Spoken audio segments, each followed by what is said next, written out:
Ini adalah kisah dari seorang wanita pemberani. Dia adalah satu-satunya perempuan yang tercatat sebagai hakim dan pemimpin bagi bangsa Israel. Seorang nabi yang dihormati dan pemimpin yang dipercaya untuk membawa Israel keluar dari tekanan musuh.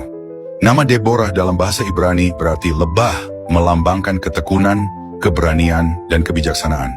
Deborah berasal dari suku Efraim, dan ia adalah istri dari Lapidot. Dalam kitab Hakim-Hakim pasal 4 ayat 4-5 menjelaskan bagaimana Deborah menjalankan peran sebagai seorang nabi yang menyampaikan pesan dan kehendak Tuhan kepada umat Israel, serta memerintah juga sebagai hakim atas bangsa Israel. Pada waktu itu, orang Israel datang kepadanya untuk meminta keputusan hukum.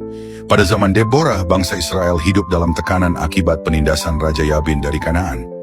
Raja Yabin memiliki armada perang yang besar dengan 900 kereta kuda besi yang dipimpin oleh panglima perangnya, Sisera.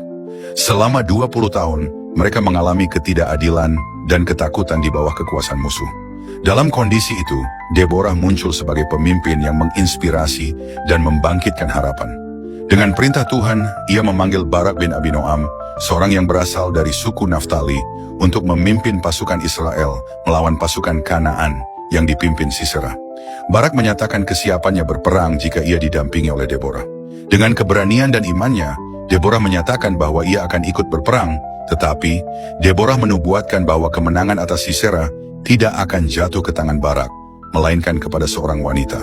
Nubuat ini terpenuhi ketika pasukan Israel memenangkan peperangan di medan pertempuran, dan kemudian Sisera melarikan diri dari medan perang dan mencari perlindungan di kemah Yael, seorang wanita dari suku Keni, yang suaminya telah mengadakan perjanjian damai dengan Raja Yabin.